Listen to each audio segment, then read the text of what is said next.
were stormed. 6 people were killed. Hussein al-Juwayfi military barak, center of the city, and Al-Abraq Air Base, 25 kilometers from Al-Bayda. This video demonstrates that soldiers refused to open fire at protesters. Rather, they retreated to the center of the barak and opened fire into the air as the attackers were advancing in the barak. Attackers were able to storm Hussein al-Juwayfi and Shahat military barak and Al-Abraq Air Base. They confiscated a variety of weapons and detained a number of soldiers who were guarding Al-Abraq base in the airport.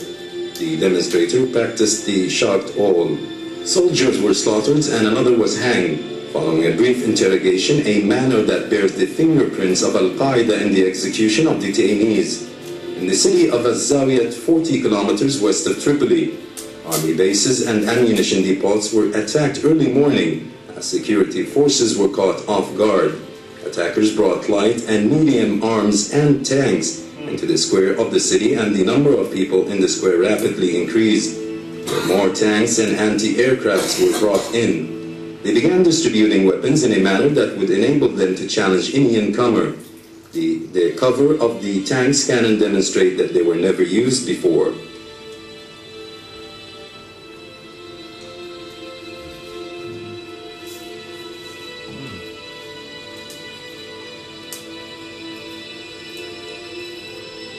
The video displays that the inhabitants of the city were behaving casually in the absence of security forces and soldiers.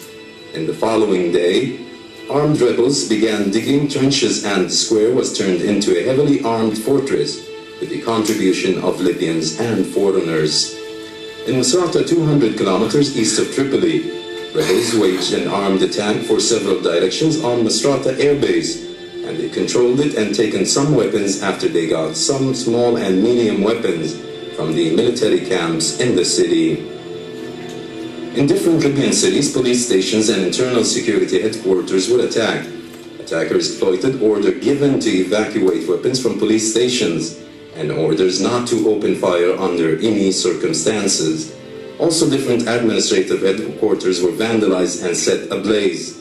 A military camp in Zwara, Sabrata, Jdabiya, Darna, and Zintan, among other places, were the target of attacks that the rebels who confiscated large quantities of arms and ammunition. Benghazi, the 17th of February 2011. Following the burial of victims of the previous day, Benghazi main police station was targeted as another attacker, Fadil Abu Amr Barak, to capture it. Confrontations began. The soldiers began at 5 p.m. and continued until midnight. Attackers' attempt to enter the barak failed. 14 people were killed. On the 18th of February 2011, attacker used TNT bombs and Molotov and heavy vehicles which they confiscated from Libyan and foreign companies to demolish the walls of the barak. As attackers insisted and soldiers defended, 24 people were killed.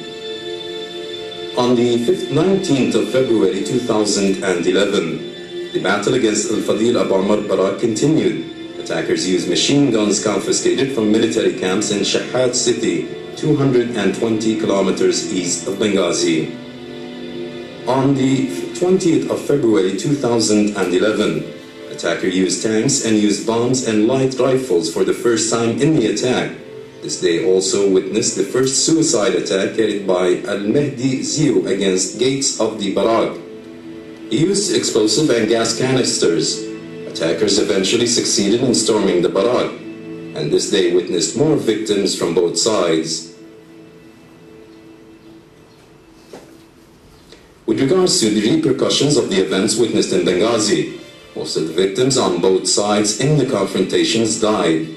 The gates of the military camp or the police stations, as these places were being stormed, and which were places at least 15 kilometers from the usual places where peaceful demonstrations take place. Several cities east and west of Libya fell into the hands of the rebels in an organized and coincident process. The toll was the burning of all police stations that witnessed unrest, and rebels stormed most of the military camps in the country. They confiscated different types of weapons, including 250 tanks, 73 armored vehicles, 112 artillery, 176 anti-aircraft machine guns, 254 rocket launchers, 222 light machine guns, 3,628 rifles, and a large quantity of ammunition, according to military sources. Perhaps now rebels possess more firepower than that in the possession of neighboring countries. As the country fell into armed violence that was far from the peaceful demonstrations, the widespread Arab mass media suppressed facts and began fabricating stories and pictures, and began to deliberately spread rumors cited from unidentified eyewitnesses and unconfirmed sources. At the time when international news agencies began citing the false reports, thinking it was confirmed from reliable sources, that is committed to the professionalism and subjectivity, which was never the case.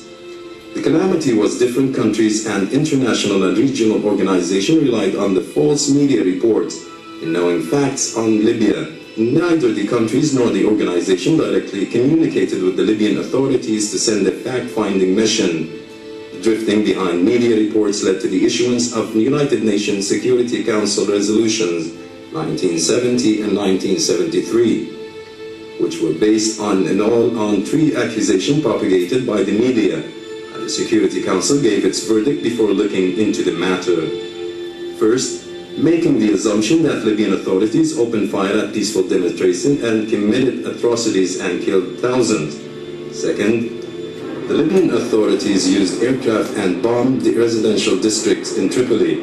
Third, using mercenaries brought from several African nations to confront the Libyan demonstrators and committed crimes. However, facts refuted mass media reports with regards to firing at peaceful demonstrators. Everyone in Benghazi knows that families of the Abu Slim prison persisted on organizing demonstration in the streets of Benghazi and continued to do so for years under the protection of security personnel. By looking into the reality of events and places where victims fell, and all of the victims fell at the gates of the military camps while attempting to storm them by force and to obtain weapons and ammunition. Rather, facts affirm that greater numbers of the people were killed as the rebels formed the armed militias and they began to head west to attack even more safe Libyan cities. The number of casualties in a single attack and retreat which NATO stirred up exceeded the number of victims who fell in the storming of all military camps in the beginning of the event, and any fact-finding mission could prove this. As soon as the war that is inflamed by sedition and aggravated by the West erupted, Western governments began looking into their victims, and human rights organizations did not show interest in tallying victims of this war, and the number of warmongers exceeded those of that calling for peace and calling for an end to the bloodshed.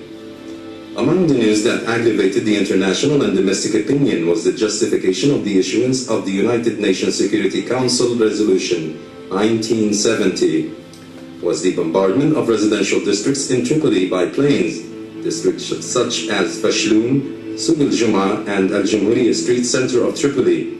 And in spite of the rapid refutations of the part of the Libyan Foreign Affairs of such report, as well as the account of residents of the district during interviews on Libyan television, biased international media continued to propagate the false reports. And the great surprise was the member of the Security Council believed the false reports and passed a risky resolution based on this without verifying it through the norms of such cases, such as the formation of an impartial fact-finding mission.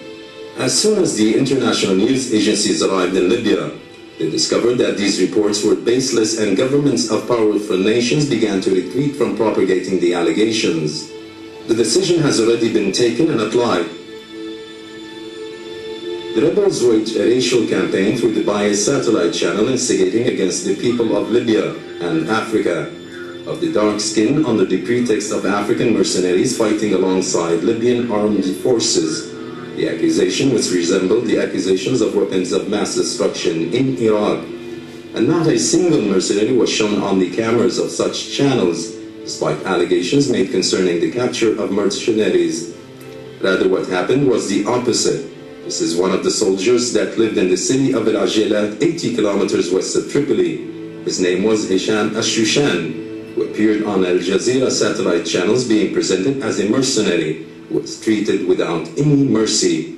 He was hanged on a bridge in public place in the city.